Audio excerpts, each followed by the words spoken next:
Welcome to Ask the Expert, an award-winning daily series from 8:30 a.m. to 9 a.m. to help small businesses. If you have any questions, ask them in the comments at the live feed. And if you need any more advice, join the official Intuit QuickBooks SMB community group on Facebook. Accountants and business experts are on hand 24/7. During the live session, we'll be running a poll, so please do engage with it and I'll reveal the results at the end. And make sure you're registered for QuickBooks' free annual conference, QuickBooks Connect. Look out for the link in the chat. It takes place virtually on 9th and 10th of March, and the event brings together entrepreneurs and small business owners and accountants to grow, learn, and connect. So my name's Clive Rich. I'm the founder and CEO of LawBite. So LawBite is a law tech enterprise democratizing the law for SMEs. So we run a marketplace linking SMEs with expert lawyers, and we run that marketplace through our proprietary technology. Using that technology, you can do everything you need to do as a customer. You can be connected with the right lawyer within minutes, and you can do all of your legal work all in one place, one secure digital space. We've got a proprietary app. You can effectively WhatsApp your lawyer using the app and get a ping back straight away. You can be in touch with your lawyer the whole time.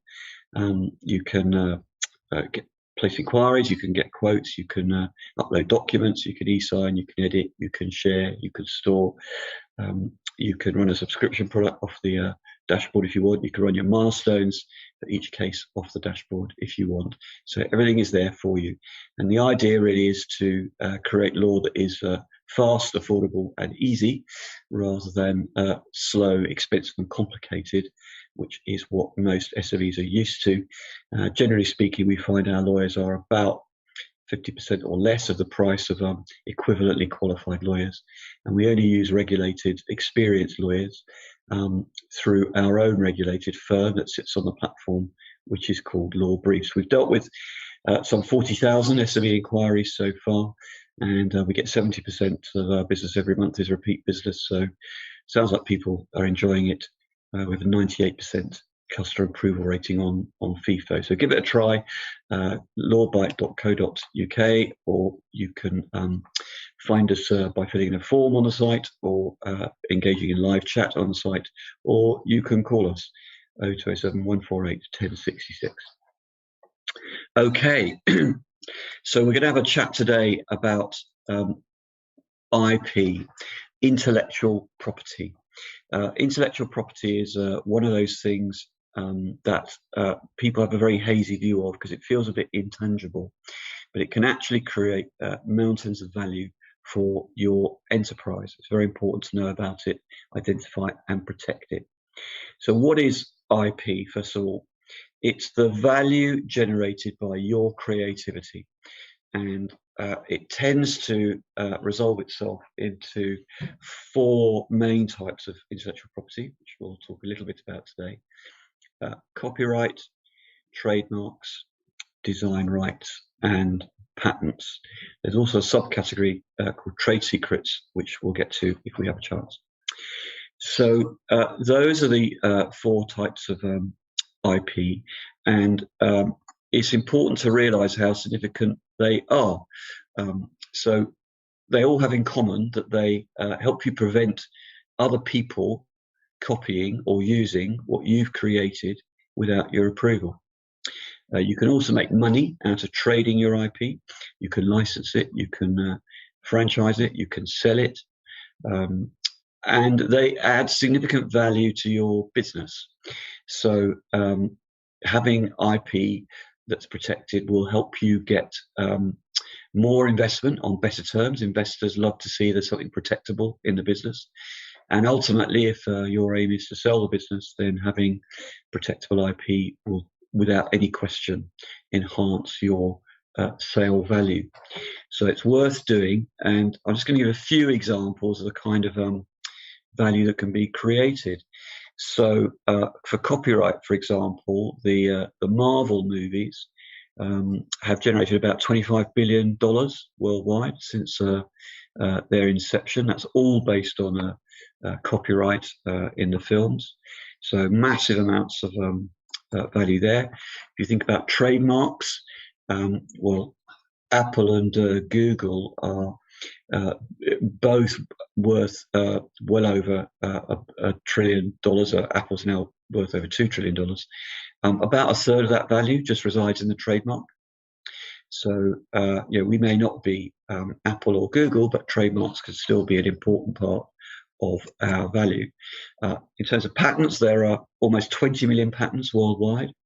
They generate over $500 billion annually in licensing fees. And in terms of design rights, there are, in the UK, approximately £33 billion invested annually in design assets. So these things all create value for your business. So let's talk a bit about what each of them are. So copyright protects works which have some originality that you've created. They could be literary works, including computer software, musical works, artistic works, like drawings, photos, sound recordings, films or videos, even originally compiled tables or databases, or even different types of font, typographical arrangements can have copyright protection. So a wide range of things that for which copyright is available, probably things that you don't always think about. Things like your marketing materials or your marketing videos or your how-to guides or instructional films, photos on your website, blogs you write, documents you create. These are all things that copyright can attach themselves to. Trademarks are a mark that a business uses to differentiate its goods or services from those of all other businesses.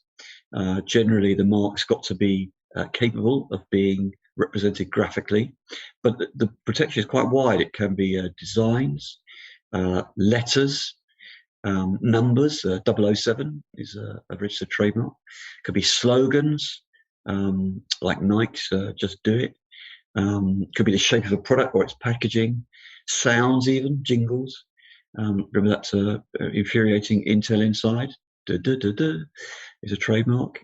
Could be gestures or even smells. The smell of beer has been trademarked in connection with a particular kind of dart.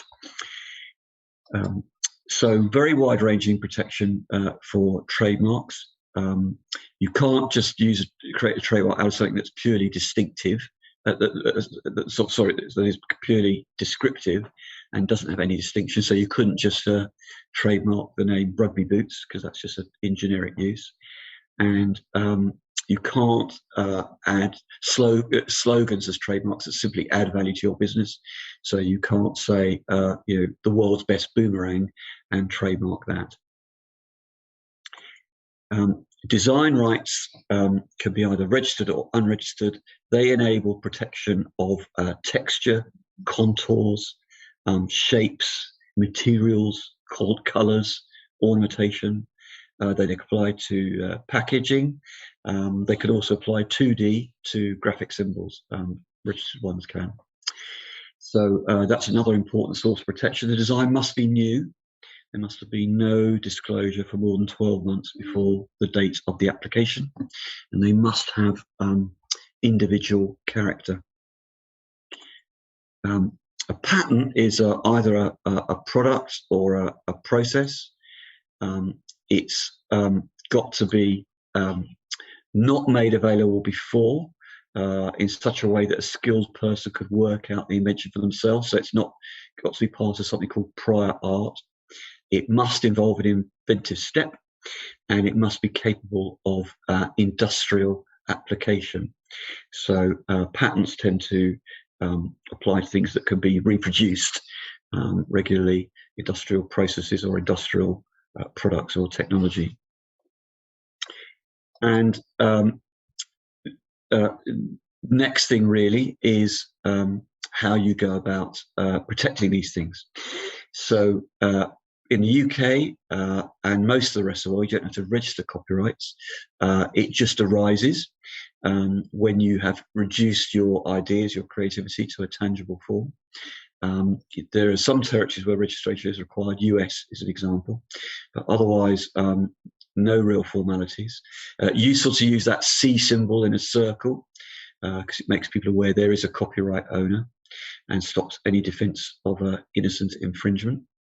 And sometimes people put the date of publication because it proves the timing of when their copyright was created. Copyrights can last for quite a long time. Life of the author plus 70 years with things like computers or computer games. Same for films. 70 years from the end of the calendar year of publication of sound recordings. 15 years from databases. So quite widespread protection. Normally it's the author who owns the copyright, the person who created it. Got to watch out there where you use contractors to do things. If you use a contractor to create something for you, you need to get an assignment off them, a written assignment, even if you pay for it, because otherwise they will be deemed the first owner of the copyright. Patents do need to be registered, so you do that via the Intellectual Property Office in the UK, and there's a whole process of registration, including creating a spec with a description of the invention and a set of claims that define the boundaries of the rights granted, and then the IPO does all the admin, does a search to make sure there's nothing like it already on the database, and after a long period of interrogation of your application, it will register the patent. Can be quite expensive patent registration, certainly 7.5K in the UK would not be unusual, and it takes quite a long time. It can take about 4 years to get patent protection. For trademarks, you can again register through the IPO. You do an application, state the goods or services for which the mark will be used. You can state the class of registration, which is based on a classification called NICE, or actual NICE classification. There are about 34 categories of goods and 11 of services. So you protect your trademark in different classes. Again, the IPO does a search, make sure there's nothing like that on the database, and then it publishes the mark in the Trademark Journal. Trademark protection is much quicker, can usually be done in the course of about 3 months, and pretty cheap, £170 in fees for an initial application, plus £50 for each additional class. And trademarks can last for 10 years at a time with a further 10-year renewal right. So really recommend trademarks as a way of protecting your brand. And design rights, again, you can apply through the IPO to register them. But again, really cheap, pretty quick. Initial fee is about 60 quid. To register a design right, you get 5 years protection with renewable 5-year periods after that. So that's great value as well. And those are really the main ways that you can protect your IP. Trade secrets are things like confidential information about how you do things within your company or your enterprise, and they might be copyright in their own right, or you can protect them as confidential information, but only if you look after them. So if you can let other people see your trademark, your trade secrets, make sure you enter into an NDA, a non-disclosure agreement, to protect the information, so they can't use it, distribute it themselves. And equally with your employees, quite common to see confidentiality clauses and restrictions in post at the end of the agreement as to what employees can do with your information or consultants, and that's an important way to protect trade secrets. So lots of different ways of protecting your IP: copyright, design rights, trademarks, and patents, and trade secrets. They create a huge amount of value for your enterprise. Apart from patents, they're pretty easy to protect in the UK. You can also protect them internationally. I'm not going to go into the details of that on this call unless someone asks a question about it. Although for design rights and trademarks, that has been a bit more complicated post Brexit, because you can no longer get an EU-wide design right or trademark. You've got to apply country by country. It's one of the benefits of Brexit that we've been left with. So I think I'll stop there for now, and I'm very happy to answer any questions you've got about IP.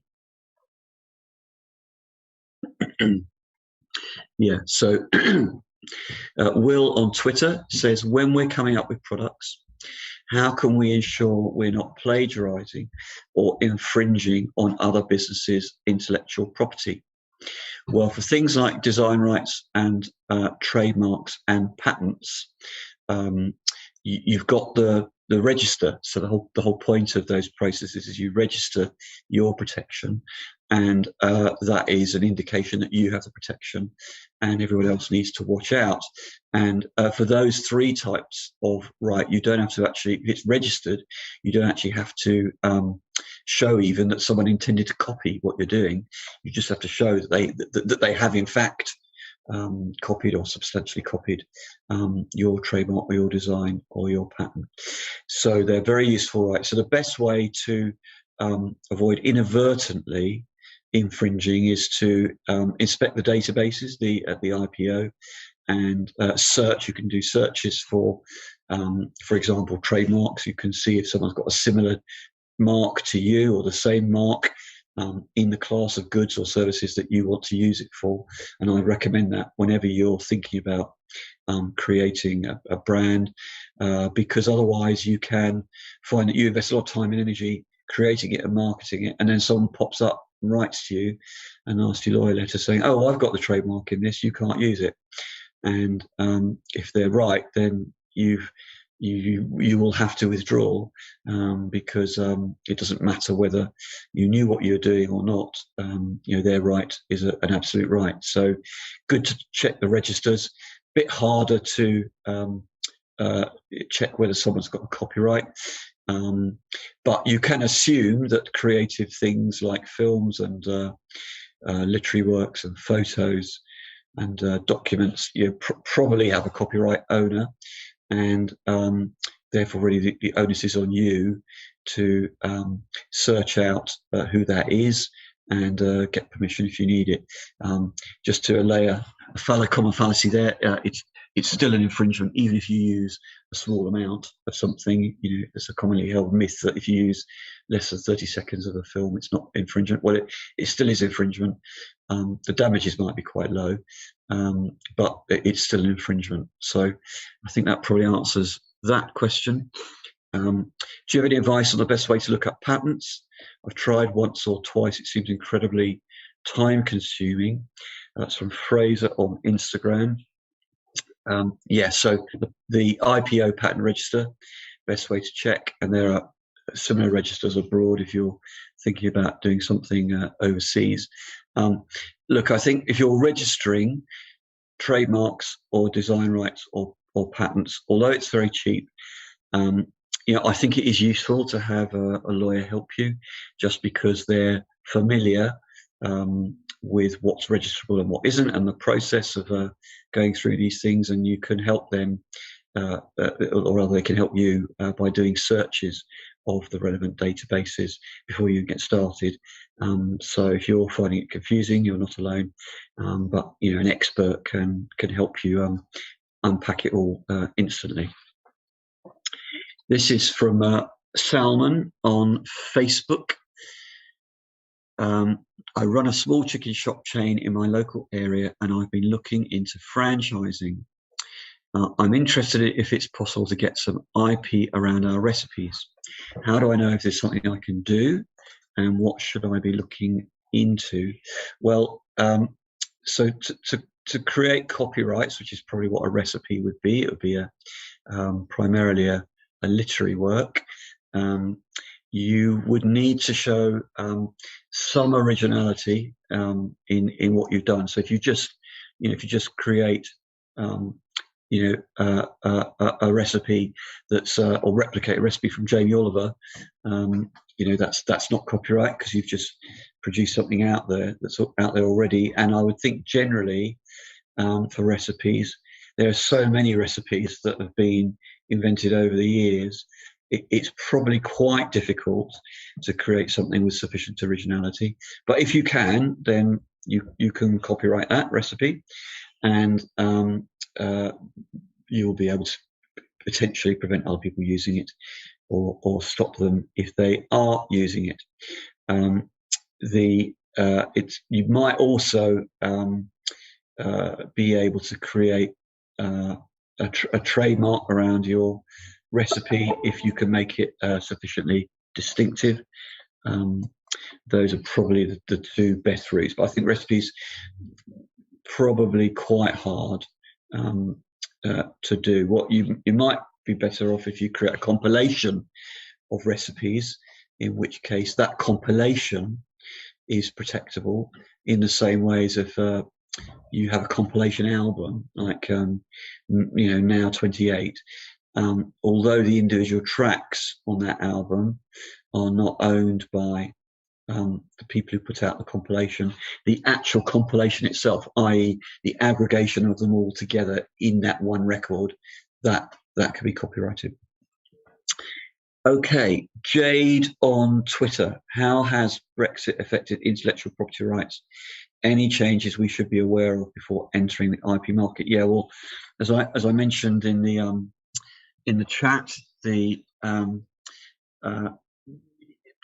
Brexit's made it a bit harder in the sense that for registrable things like design rights and trademarks, you used to be able to get an EU-wide design right or trademark, including the UK, and now you can't do that anymore. So if you want trademark or design right protection, you can register in the UK for the UK rights, and then register in the EU separately for the EU rights, and ditto with design rights. Copyright, you're broadly okay, because under something called the Berne Convention, countries afford mutual protection of copyrights worldwide, and patents, you are probably okay, because there's a European Patents Convention which is above EU law. It has nothing to do with EU law, and you can still apply under that to get EU protection around the world, and then outside the EU there's something called the Hague Agreement that can help you get country wide protection in a further 65 or so countries. So so there are still ways of doing it, but I think it's become a little bit more awkward for design rights and trademarks. Lucy has said, what do we do if we hold a patent in the UK but don't hold one in other countries? We're hoping to expand our business into other international markets. Well, yeah, I mean, I totally take the point. Patents are expensive. So if you're just protected in the UK, that doesn't necessarily protect you in the rest of the world. What you can do, there is as I said, a European Patent Convention that can help you make one central application in other European countries. It's expensive, costs about €30,000 for 8 countries at a time. And outside the EU, you can file under something called the Patent Cooperation Treaty, PCT, which eliminates the need to file a patent in each of its 148 member countries. So, there are ways of protecting patents internationally without necessarily going country by country, but it is expensive and it is laborious, and your UK patent will not of itself afford you protection in those other countries. I hope that answers that question. Then we've got Hamad on Facebook. Yeah, currently developing an open source project that may spin off into several sub-projects. trying to figure out the best way to protect whatever IP is generated, ensure their open use while shielding the sub-projects from IP-related issues. Well, if you register something open source, as you all know, there is a regime under which you make it available, which means it's not a complete free for all, but obviously you're definitely putting something out there for the world, and you're basically saying, look, I'm within the regime of open source. I'm making this generally available. Now, if you've got sub products that you think are protectable, then the issue is, is there enough originality in those sub products for them to be copyright works in their own right? And if so, and you don't make them available under open source, then you can still protect those as copyrights, like any other copyright. You could potentially stop people using them. You can get an injunction or damages or an account of profits if someone infringes it, and you can generally license it or sell it or exploit it yourself. So if you're going to make sub-products, make sure they've got sufficient originality and distinctiveness that you can protect them as sub-products. Okay, and this is from Monica on Facebook. I'm a freelance graphic designer and I run a side hustle on social media drawing Disney characters. I've been approached by a clothing brand that wants to use some of my designs for clothing, but I'm fully aware I don't own the original images. Is there any way we can proceed? And if yes, am I able to get compensation for my work?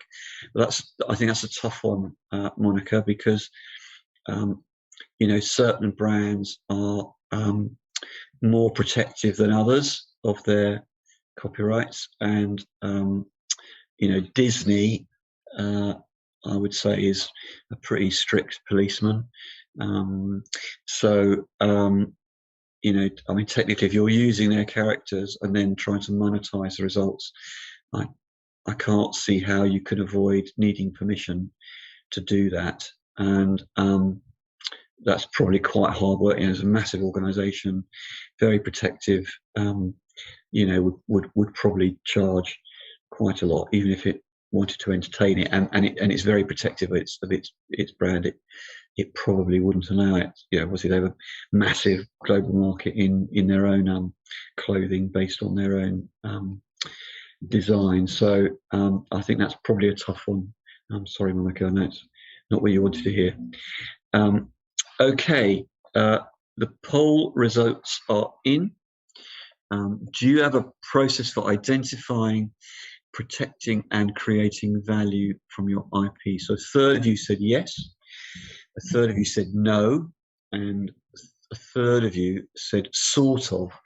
So that means 2/3 of you are not doing everything you can to identify what your IP is, protect it and create value from it. So you're potentially leaving a lot of value on the table. You can get a free consultation with LawBite if you want on any of these sorts of matters. Try and work out a direction of travel and a strategy in relation to your IP. All right. Thank you all for tuning in this morning. If you want to get in touch, you can send an email to me, clive@lawbite.co.uk, and you can find out more about LawBite on our website at lawbite.co.uk. Coming up on Ask the Expert on Monday is Judith Dugdale, who's an accountant and head of digital solutions at MHA Moore and Smalley. So tune in to learn how to maximize the value of your business with Judith. A reminder that if you need any more advice, you can join the official Intuit QuickBooks SMB community group on Facebook. Accountants and business experts are on hand 24/7. So I've really enjoyed answering your questions this morning. I hope you have a great day, and thanks very much for listening.